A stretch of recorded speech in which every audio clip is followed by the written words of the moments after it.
بسم الله الرحمن الرحيم ويل للمطففين الذين إذا اكتالوا على الناس يستوفون وإذا كالوهم أو وزنوهم يخسرون ألا يظن أولئك أنهم مبعوثون ليوم عظيم يوم يقوم الناس لرب العالمين كلا إن كتاب بسم الله الرحمن الرحيم الحمد لله رب العالمين والصلاة والسلام على سيد المرسلين نبينا محمد وعلى آله وصحبه أجمعين أما بعد أعوذ بالله السميع العليم من الشيطان الرجيم وأنزلنا من السماء ماء طهورا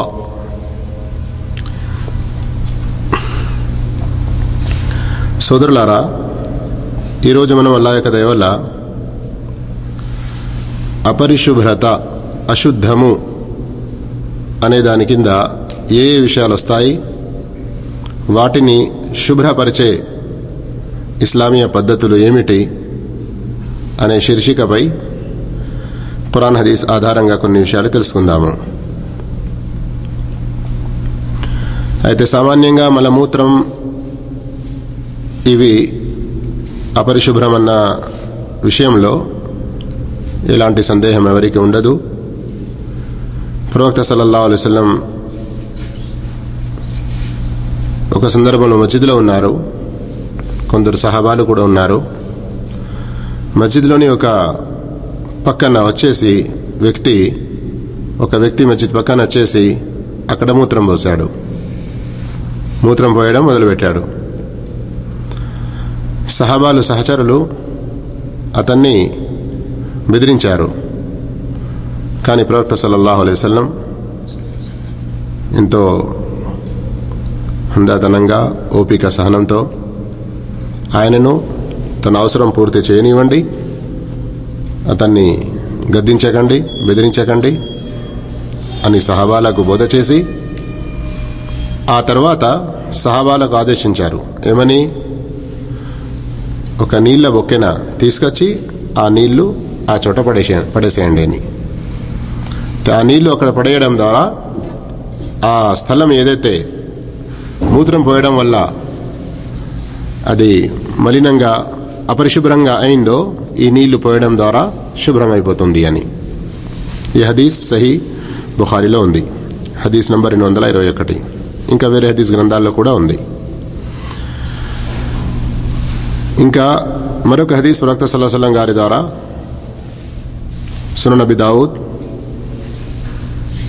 హదీస్ number 385 ప్రవక్త సల్లల్లాహు అలైహి వసల్లం గారు చెప్పారు, మీలో ఎవరైనా నడుస్తూ నడుస్తూ తన కాలు చెప్పులతో సహా ఏదైనా మలము పీ మీద పడితే ముందుకు వెళ్ళిన తర్వాత మన్నులో దాన్ని మట్టిలో రాకాలే.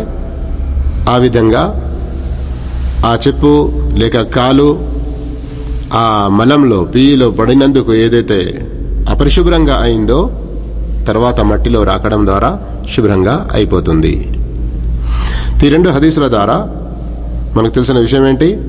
మల మూత్రము రెండు కూడా అపరిశుభ్రత అశుద్ధము. వాటిని క్లీన్ చేయడానికి నీళ్లు ఉపయోగపడతాయి. ఇంకా ఏ చోట అది అంటుతుందో నీళ్లు లేని సందర్భంలో కానీ లేకుంటే కాళ్లకు లేక చెప్పులకు అంటిన విషయంలో మట్టిలో రాకితే కూడా క్లీన్ అవుతుంది అని ప్రవక్త సల్లల్లాహు అలైహి వసల్లం తెలిపారు. అయితే ఇక్కడ ఒక విషయం గుర్తుంచుకోవాలి. అదేమిటి? పాలు త్రాగే మగపిల్లవారు ఎవరైతే ఉంటారో వారి యొక్క మూత్రం సామాన్య స్త్రీ పురుషుల మూత్రం లాంటిది కాదు. అందుగురించి ప్రవక్త సల్లల్లాహు అలైహి వసల్లం గారు దాని గురించి ఒక ప్రత్యేక ఆదేశం ఇచ్చారు. ఒకసారి ప్రవక్త సల్లల్లాహు అలైహి వసల్లం గారు హజరత్ హసన్ లేక హజరత్ హుసైన్ రదియల్లాహు తఆలా అన్హుమాను ఎత్తుకొని ఉన్నారు.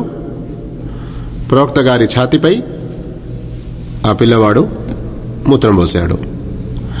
అక్కడ ఒక దగ్గరున్న సహాబీ ఆయన వెంటనే ముందుకు వచ్చి దాన్ని కడగడానికి ప్రయత్నం చేశారు. అప్పుడు ప్రవక్త సల్లల్లాహు అలైహి వసల్లం గారు చెప్పారు, అవసరం లేదు. ఒకవేళ మగపిల్లవాడు ఏది ఉంటే, పాలు త్రాగే మగపిల్లవాడు అతని యొక్క మూత్రం పోసిన చోట నీళ్లు చిలకరిస్తే చల్లుతే సరిపోతుంది. కానీ అదే పాలు త్రాగే ఆడపిల్ల అయితే తప్పకుండా అక్కడ నీళ్లు పోసి కడగాలి. పాలు త్రాగే వయసు 2 సంవత్సరాల లోపుగానే ఉంటుంది అన్న విషయం తెలిసినదే. అపరిశుభ్రతకు సంబంధించిన విషయాల్లో మూడవది కుక్క ఎంగిలి. ఇది చాలా అపరిశుద్ధంతో పాటు ఎన్నో రోగాలకు కారణం కూడా అవుతుంది. దాని గురించి మన షరియతులో చాలా ఖచ్చితంగా ఎంతో కఠినమైన ఆదేశాలు ఇవ్వబడ్డాయి. సామాన్యంగా 2-3 కారణాలు తప్ప కుక్కను పెంచడం, చదువుకోవటం యోగ్యం లేదు. 2-3 కారణాలు ఏంటి? తోట యొక్క రక్షణ గురించి, మేకల మంద యొక్క రక్షణ గురించి, లేదా వేటాడుటకు. కానీ ఇలాంటి కుక్కలు కూడా మన ఇంటి ఆవరణ లోపట ఉండకూడదు, బయటనే ఉండాలి. ఎందుకంటే ఏ ఇంట్లో కుక్కలు ఉంటాయో ఆ ఇంట్లో కరుణ దూతలు ప్రవేశించరు. మరి ఎవరైతే ఈ 3 కారణాలు తప్ప వేరే ఉద్దేశాలతో కుక్కను చాదుకుతుంటారో, పెంచుతారో, అలాంటి వారి పుణ్యాల్లో ప్రతిరోజు 1 ఖీరాత్ పుణ్యాలు తగ్గుతూ ఉంటాయి. 1 ఖీరాత్ అంటే ఎంత? ఒక పెద్ద పర్వతం, లేక కొన్ని హదీసుల్లో ఉహద్ పర్వతం అని కూడా చెప్పడం జరిగింది. అయితే ఈ 3 రకాలుగా ఏదైతే పెంచవచ్చు అని ఉందో, 3 ఉద్దేశాలతో, తోట రక్షణ, మేకల రక్షణ, లేకుంటే వేటాడటానికి అయినా కానీ జాగ్రత్త పడాలి. వాటి యొక్క ఎంగిలి నుండి చాలా దూరంగా ఉండాలి. అది ఏదైనా గిన్నెలో, పాత్రలో మూతి పెట్టింది అంటే ఇక అందులో ఉన్న త్రాగే పదార్థం కానీ, తినే వస్తువులు కానీ వాటిని వాడకూడదు. అంతేకాదు, ఏ పాత్రలో కుక్క మూతి పెడుతుందో దానిని 7 సార్లు కడగాలి.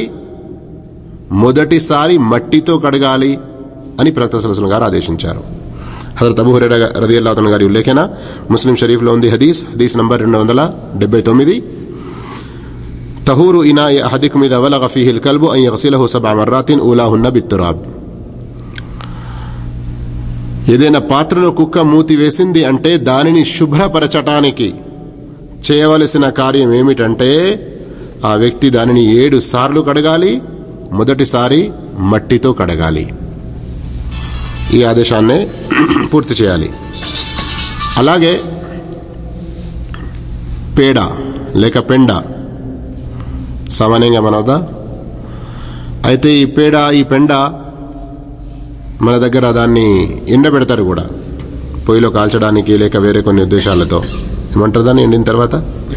పిడికలు, పెండ పిడికలు. పిడికలుతో మలమూత్ర విసర్జన తర్వాత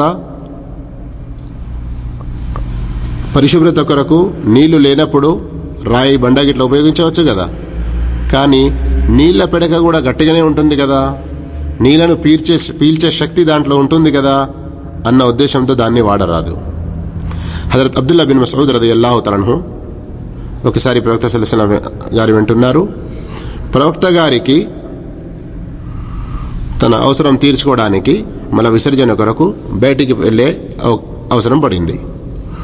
అప్పుడు ప్రవక్త సల్లల్లాహు అలైహి వసల్లం గారు అబ్దుల్లా బిన్ మస్ఊద్తో చెప్పారు, వెళ్ళి 3 మట్టి బిడ్డలు తీసుకురా.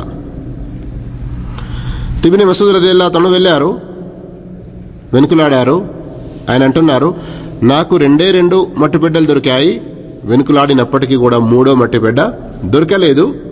గత్యంతరం లేక నేను ఒక పెండ పిడిక తీసుకొచ్చాను. అయితే ప్రవక్త సల్లల్లాహు అలైహి వసల్లం గారు 2 మట్టి బిడ్డలను తీసుకున్నారు. ఆ పిడికను, పెండ పిడికను దూరం పారేసి, ఇన్నహా రిజ్సున్, ఇదే స్వయంగా ఒక మలినం కదా, దీనిని పరిశుభ్రం కొరకు ఎలా ఉపయోగించుదాము అన్నమాట ప్రవక్త సల్లల్లాహు అలైహి వసల్లం గారు చెప్పారు.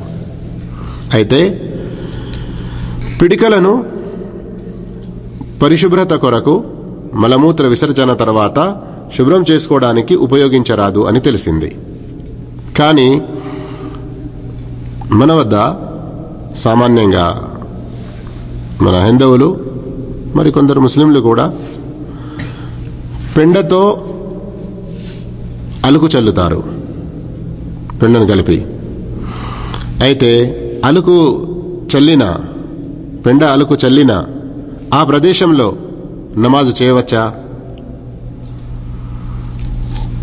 ఆ పెండ అలుకు చల్లిన ఏదైనా చినుకులు మన మీద పడితే మన శరీరం అపరిశుభ్రం అవుతుందా?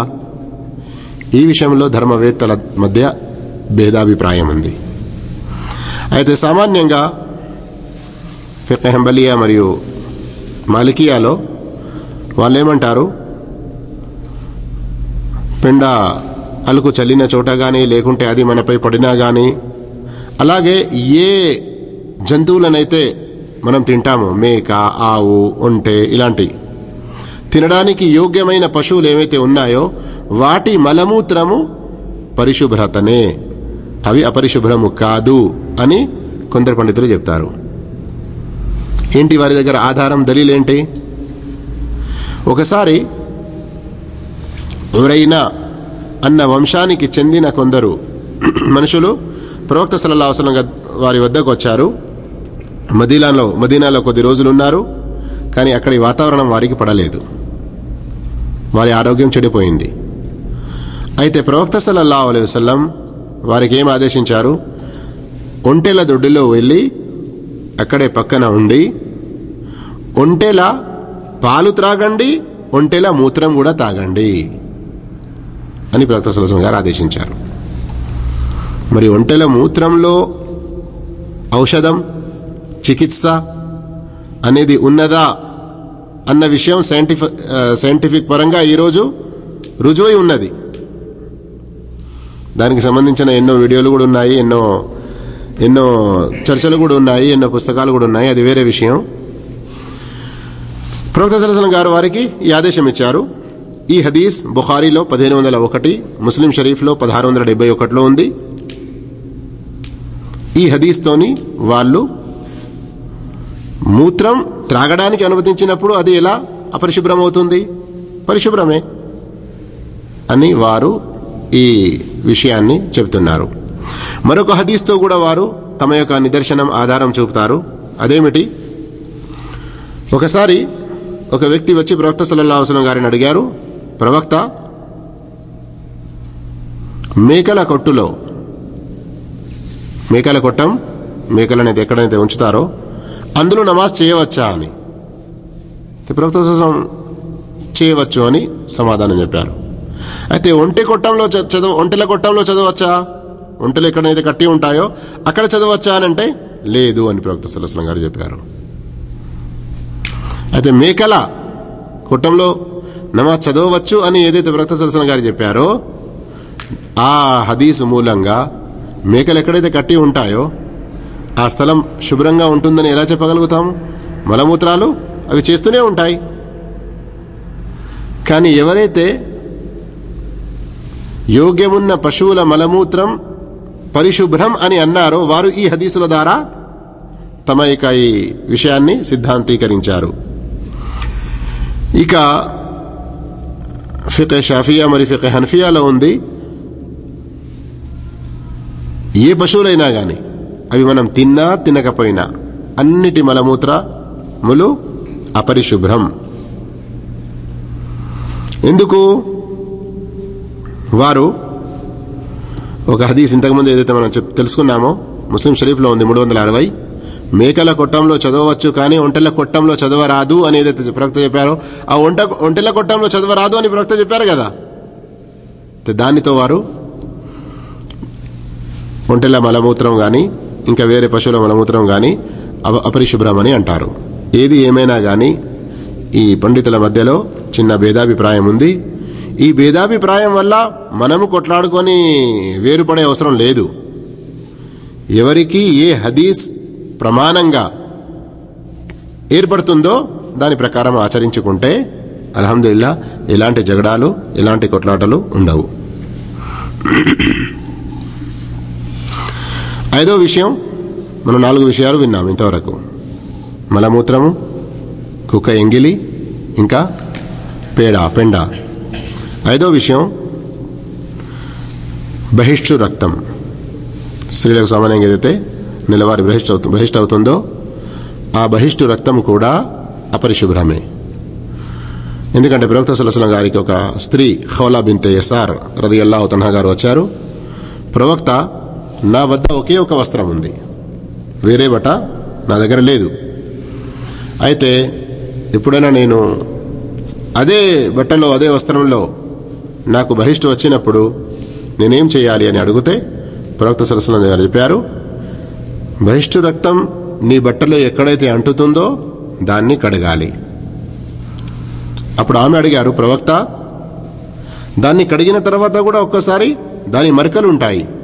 ప్రవక్త సల్లల్లాహు అలైహి వసల్లం గారు చెప్పారు, నీళ్లతో కడగడమే సరిపోతుంది, దాని మరకలు నీకు ఎలాంటి నష్టాన్ని చేకూర్చవు. బహిష్టు రక్తం అన్నది ఇది అపరిశుద్ధత. కానీ వేరే రక్తాలు ఏవైతే ఉన్నాయో, సామాన్యంగా ఏదైనా పోటురాయి తగులుతుంది, రక్తం వెళ్తుంది. పని చేస్తూ చేస్తూ ఏదైనా కోసుకుపోతుంది, చిన్నగా రక్తం వెళ్తుంది. ఏదైనా వుజు చేసుకుని నమాజ్కు వచ్చారు, మస్జిద్లో వస్తూ ఎక్దం చెప్పులు విడిచే కానీ ఏదో కుచ్చుకుపోయి రక్తం వెళ్తుంది. అలాంటి రక్తం గురించి కూడా చిన్న భేదాభిప్రాయం ధర్మవేత్తల మధ్యలో ఉన్నది.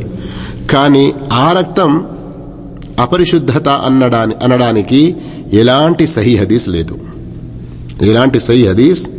లేదు. పోతే సహీ హదీసుల్లో మరో విషయం మనకు తెలుస్తుంది. అదేమిటి?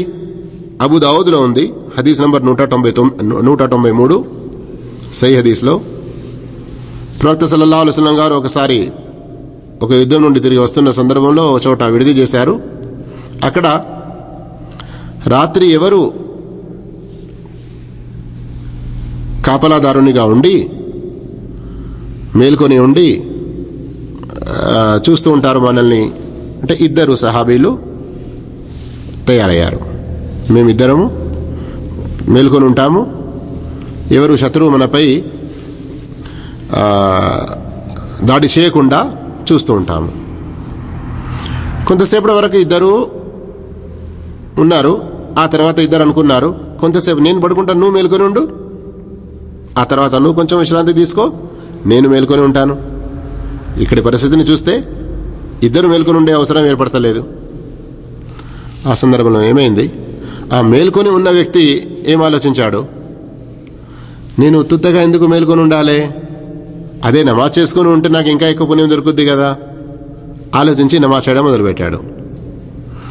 నమాజ్ చేయడం ఎప్పుడైతే మొదలు పెట్టేశాడో దూరం నుండి ఎవరో శత్రువు ఆ రాత్రి వేళ గమనించి అతని మీద ఓ బాణం వదిలాడు, 2వ బాణం వదిలాడు, 3వ బాణం వదిలాడు. ప్రతి బాణం ఇతని కాళ్లకు తగిలి రక్తసిక్తమైపోయి అదే స్థితిలో నమాజ్ చేస్తూ ఉన్నాడు. నమాజ్ అయిపోయిన తర్వాత చూసుకునేసరికి గాయం చాలా పెద్దగానే మంచిగానే తగిలింది. అప్పుడు తన మిత్రుడిని లేపాడు. చూసి అతను ఆశ్చర్యపోయి, మొదటిసారి బాణం తగిలినప్పుడే నువ్వు నన్ను లేపద్దా అని మందలించాడు. ఆ సహాబీ ఏమన్నాడు తెలుసా? నేను ఖురాన్లోని ఒక సూరాలో ఎంత నీలమైపోయానంటే అందులో నాకు ఈ బాధ కూడా ఏర్పడలేదు. పోతే ఆ సూరను మధ్యాంతరంలో నేను కట్ చేసి నా నమాజ్ను ముగించుకోవాలి అన్నటువంటి విషయం నాకు మంచిగా అనిపించలేదు. వారు నమాజ్ ఎంత శ్రద్ధతో చదివేవారో, ఖురాన్ చదువుతున్నప్పుడు ఎంత వారి ఇలాంటి బాణాలు వచ్చి తలుగుతున్నాయి. కానీ ఆ విషయం కూడా మనకు బోధపడుతుంది ఈ హదీస్ ద్వారా. కానీ అక్కడ బోధపడే మరో విషయం మన సబ్జెక్టుకు సంబంధించింది. బాణాలు తలిగి రక్తం వస్తున్నా కానీ నమాజ్ తెంపలేదు, వుజు చేసుకున్నారు అన్నది కూడా ఎలాంటి ఆధారం లేదు. అంతేకాకుండా హసన్ బస్రీ రహమతుల్లా అలై చాలా గొప్ప తాబిఈ మరియు గొప్ప ధర్మవేత్త. ఆయన చాలా స్పష్టంగా ఈ విషయం కూడా చెప్పారు. రక్తం వల్ల వుజు తెగిపోతుంది, రక్తం వల్ల మనిషి వుజు భంగం అయిపోతుంది అన్నటువంటి ఆధారం ఏమాత్రం లేదు. ఈ విధంగా సోదరులారా, 5వ విషయం రక్తం గురించి తెలుసుకున్నాము. 6వ విషయం పంది. కుక్క విషయం వచ్చేసింది కదా. పంది అపరిశుభ్రం అన్న దానికి ఎలాంటి సందేహం ఎవరికి ఉండదు. కానీ దాని గురించి ఖురాన్లో సూరా అన్ఆమ్ ఆయత్ నంబర్ 145లో ఉంది. అల్లాహ్ తఆలా ఏ విషయాల్ని మనపై నిషేధించాడో అందులో ఒకటి ఏంటిది, ఔ లహ్మ ఖిన్జీరిన్ ఫఇన్నహు రిజ్సున్. పంది మాంసం కూడా మీపై నిషిద్ధం ఉన్నది, ఎందుకనగా అది మలినము స్వయంగా. 7వ విషయం ఇంద్రియం. సామాన్యంగా ప్రాజ్ఞ వయస్సుకు చేరిన తర్వాత పురుషులకు కానీ స్త్రీలకు కానీ ఇంద్రియం ఏదైతే వెళ్తుందో చాలా చిక్కటి పదార్థం, మరి దునుకుడుతో అది బయటికి వస్తుంది. అయితే మనిషి యొక్క పుట్టుక కూడా దీని ద్వారానే జరుగుతుంది గనక కొందరు పండితులు దీనిని పరిశుభ్రం అని చెప్పారు. కానీ ప్రవక్త సల్లల్లాహు అలైహి వసల్లం గారు ఇచ్చిన ఆదేశం ఏంటంటే, ఇది ఎప్పుడైతే బట్టకు తలుగుతుందో పచ్చిగా ఉన్నప్పుడు దాన్ని కడగాలి. మంచిగా పచ్చిగా ఉన్నప్పుడు కడగాలి. ఒక్కసారి ఏమైపోతుంది, ఎండిపోతుంది కదా. రాత్రి నెట్ ఫెయిల్ అయిపోయింది, స్వప్నస్ఖలనం అయింది, కానీ గుర్తుండదు. లేక గుర్తున్నా కానీ ఇప్పుడు రాత్రి వేళ లేసి ఏం చేసేది, స్నానం పొద్దున లేచి చేద్దాంలే అనుకుంటారు కదా. ఎంతోమంది ఫజర్ నమాజ్కి వచ్చేసేయండి, లేవండి, మేలుకున్నానంటే నేను అరగంట ముందే మేలుకొని ఉన్నాను, కానీ చల్లటి వాతావరణంలో ఎలా స్నానం చేయాలి, అందుగురించి పొద్దుంకి రక్క స్నానం ఇట్లా చేసుకుందాంలే అని అంటారు. చాలా తప్పు విషయం.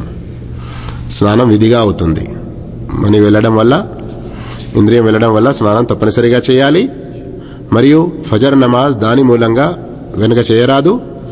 అయితే ఇంద్రియం వెళ్ళినప్పుడు ఎక్కడైతే బట్టకు తలుగుతుందో, శరీరానికి తలుగుతుందో దాన్ని కడుక్కోవాలి. శరీరానికి మాత్రం తలగాలి. బట్టలకు ఏదైతే అంటుతుందో అది ఎండిపోతే దాన్ని మంచిగా రాకి క్లీన్ చేసేవారు అని హజరత్ ఆయిషా రదియల్లాహు తఆలా గారు చెప్తున్నారు. ఈ 2 హదీసులు కూడా, అంటే పచ్చిగా ఉంటే కడగడం, ఎండిపోయి ఉంటే కేవలం రాకి దాన్ని క్లీన్ చేసేయడం, ఈ 2 హదీసులు కూడా సహీహ్ బుఖారీ సహీహ్ ముస్లింలో మనకు దొరుకుతున్నాయి. అంతేకాకుండా యువకులకు ఇలాంటి విషయాలు కొంచెం మాట్లాడుకోవడంలో కూడా సిగ్గులో ఉంటారు. ఆ సిగ్గు అని అల్లాహ్ యొక్క ఆరాధనకు దూరం అవుతారు, నమాజులను వదులుకుంటారు, అందులో సిగ్గుపడరు. వచ్చేసే మిత్రమా నమాజ్ చేసుకుందామంటే నాకు తహరాత్ లేదు అంటాడు. ఆ మాట చాలా ఈజీగా చెప్పేస్తాడు. అయ్యో ఒక ఫర్జ్ నమాజ్, విధి నమాజ్ పోతుంది అన్నటువంటి బాధ రంది మాత్రం ఉండదు. ఏమైంది, ఏం చెప్పాలి అని ముఖం మార్చుకుంటాడు, తిప్పుకుంటాడు. ఏంది, సిగ్గుతోని. విధి విషయాల్లో, ఇస్లాం మనకు నేర్పిన విషయాల్లో సిగ్గుపడవద్దు. పాపం చేయడంలో తప్పకుండా సిగ్గుపడాలి. విద్య నేర్చుకోవడంలో సిగ్గుపడవద్దు. ఒక పాపకార్యం చేయడంలో ముందు అల్లాహ్తో సిగ్గుపడాలి, అల్లాహ్తో భయపడాలి. మరో విషయం 9వది మది మరియు వది అని 2 వెళ్తాయి. మది అన్నది సామాన్యంగా, దీనికి తెలుగులో నాకే అనువాదం దొరకలేదు. ఎవరైనా పెద్దలు తెలిపేది ఉంటే అల్హమ్దులిల్లాహ్, చాలా మంచి విషయం. మని అన్నదానికి ఇంద్రియం అని మనం అనుకుంటాము, కానీ మది అన్నదానికి తెలుగు పదం ఏముంటుందో నాకు తెలియదు. అదేంటి, సామాన్యంగా ఎప్పుడైతే మనం ఏదైనా భార్యాభర్తల ప్రత్యేక సంబంధం ఏదైతే ఉంటుందో, సెక్స్ విషయంలో ఏదైతే ఆలోచిస్తామో, లేకుంటే అలాంటి చిత్రాలు ఏమైనా చూస్తే అలాంటి సందర్భంలో కొందరికి వెళ్తుంది. అది కూడా మలినం కింద, అపరిశుద్ధత కింద లెక్కించబడుతుంది.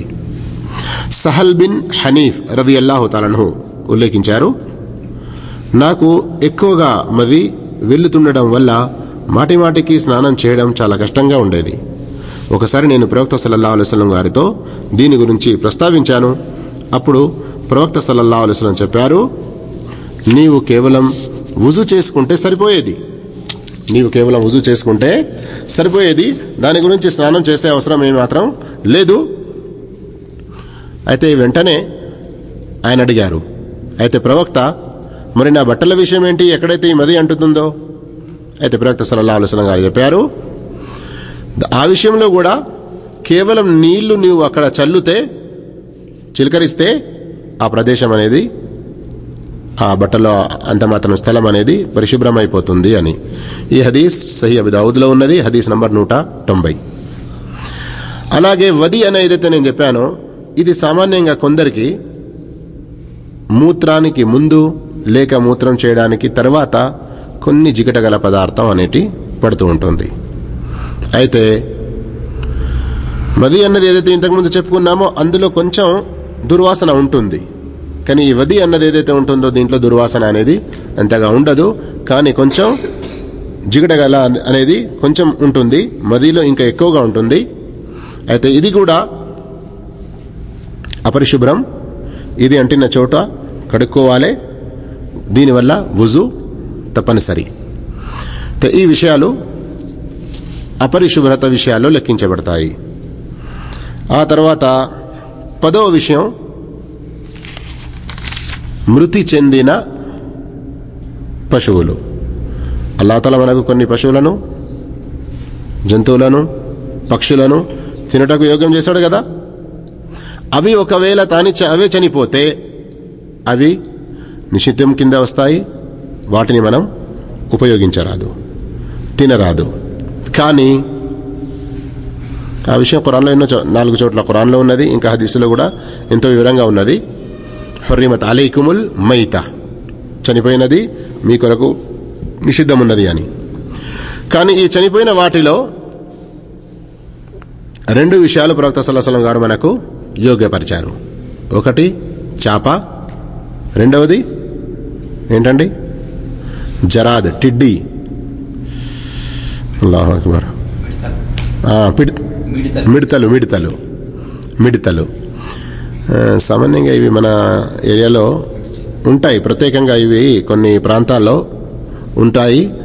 ఇంకా మొత్తం ఒక పెద్ద సంఖ్యలో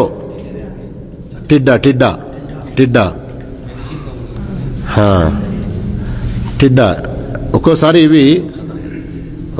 ఇవి ఒక పెద్ద సంఖ్యలో సైన్యం మాదిరిగా చేనుల మీద, పొలాల మీద వాలితే మొత్తం పొలాన్ని సాగు చేసేస్తాయి. అల్లాహ్ తఆలా కాపాడుగాక. కానీ అవి చనిపోతే గనక వాటికి జిబా చేసే అవసరం లేదు, అవి చనిపోతే యోగ్యము అన్న విషయం ప్రవక్త సల్లల్లాహు అలైహి వసల్లం గారు తెలిపారు. ఇంకా దీనికి సంబంధించిన కొన్ని విషయాలు ఉన్నాయి, అయితే తర్వాత పాఠాల్లో మనం వాటిని నేర్చుకునే ప్రయత్నం చేద్దాము. ఈరోజు చెప్పిన పాఠం అనేది మన దైనందిక జీవితంలో మనకు తటస్థించే, మనకు అవసరం పడే విషయాలు గనక కొన్ని ఆధారాలతో సహా ఎంతో నిదానంగా చెప్పడం జరిగింది. అందుగురించి సామాన్యంగా ఎలానైతే ఒక ఉపన్యాసం ఉంటుందో ఆవేశంతో చేతులు ఆడుతూ ముఖం లేదు కదా, అట్లాంటి విషయాలు ఆలోచించద్దు. కొన్ని సందర్భాల్లో విషయాలను చాలా లోతుగా మంచి విధంగా అర్థం చేసుకొని వాటి ప్రకారం ఆచరించే ప్రయత్నం అనేది మనం చేయాలి. అల్లాహ్ మనందరికీ సద్భాగ్యం ప్రసాదించుగాక. అస్సలాము అలైకుం వరహ్మతుల్లాహి వబరకాతుహు.